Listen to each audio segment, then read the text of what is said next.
Hi, this is Prem Kumar Prasad and good morning students.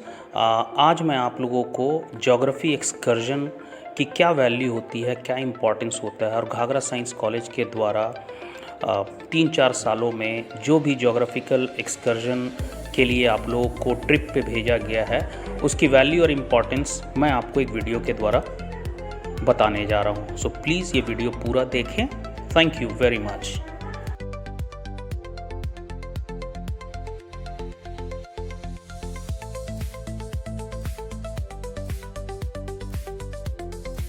नमस्कार।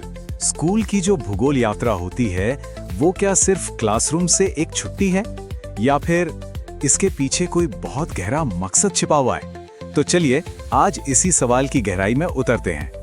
ज्यादातर लोगों के लिए तो ये क्लासरूम से एक मजेदार ब्रेक ही है ना? लेकिन क्या ये वाकई सिर्फ मौज मस्ती के लिए होता है या इसके पीछे कुछ और भी है?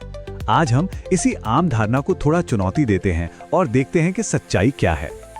और इस सवाल का जवाब हमें मिल सकता है घाघरा साइंस कॉलेज के दिशा निर्देशों में। उन्होंने भूगोल यात्रा के लिए कुछ बहुत ही साफ उद्देश्य तय किए हैं जो ये बताते हैं कि ये सिर्फ घूमने फिरने का मौका नहीं बल्कि सोच समझकर तैयार किया गया एक सीखने का अनुभव है।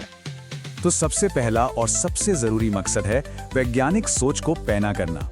चलिए देखते हैं कि ये यात्राएं कैसे स्टूडेंट्स को सिर्फ किताबी ज्ञान से निकालकर असल दुनिया का एक वैज्ञानिक बनाती हैं। और यहाँ एक बहुत ही दिलचस्प बात सामने आती है कि ज्यादातर उद्देश्य सीधे सीधे विज्ञान से जुड़े हैं। मकसद सिर्फ तथ्य रटाना नहीं बल्कि उन्हें असल दुनिया में अनुभव कराना है। चाहे वो नक्शे को जमीन पर समझना हो, किसी चीज के सैंपल लेकर उसका विश्लेषण करना हो या फिर बस अपने चारों ओर की दुनिया को ध्यान से देखना हो।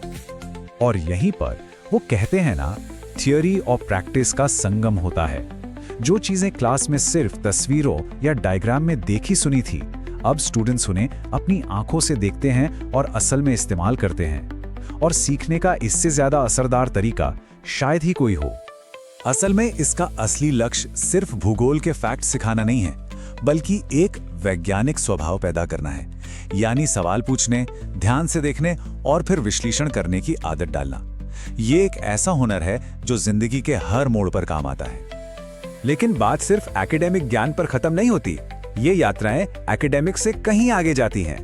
अब देखते हैं कि ये कैसे कुछ ऐसे जरूरी लाइफ स्किल्स सिखाती हैं जो शायद ही कोई किताब सिखा पाए। यहाँ पर फोकस किताबों से हटकर लोगों पर आ जाता है।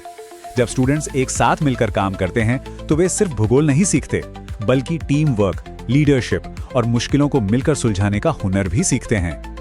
देखिए फर्क कितना साफ है।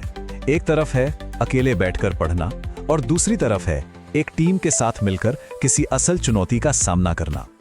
फील्ड वर्क स्टूडेंट्स को एक ऐसी दुनिया में ले जाता है जहां सहयोग और नेतृत्व ही कामयाबी की कुंजी है। तो अकादमिक और जीवन कौशल के बाद अब आता है तीसरा और शायद सबसे गहरा मकसद, दुनिया के साथ एक नया और मजबूत रिश्ता बनाना।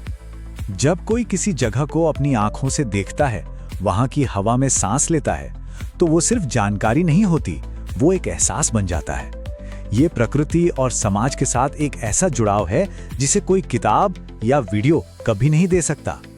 तो कुल मिलाकर बात यह है कि ये यात्राएं स्टूडेंट्स को क्लासरूम की 4 दीवारों से निकालकर दुनिया का एक सक्रिय खोजी बनाती है।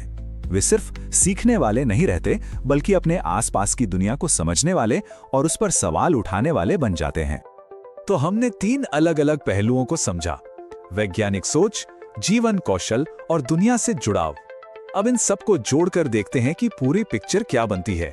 तो ये देखिए, पूरी तस्वीर कुछ ऐसी है। इसका एक बड़ा हिस्सा करीब 60% वैज्ञानिक सोच को मजबूत करने के लिए है और जो बाकी के 40% है वो लाइफ स्किल्स और दुनिया को समझने की नजर के बीच बराबर बटे हुए हैं।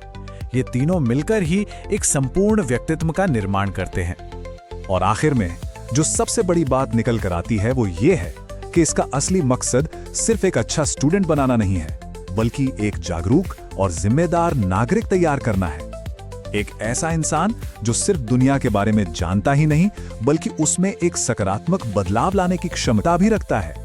तो हम इसी सवाल के साथ इसे खत्म करते हैं।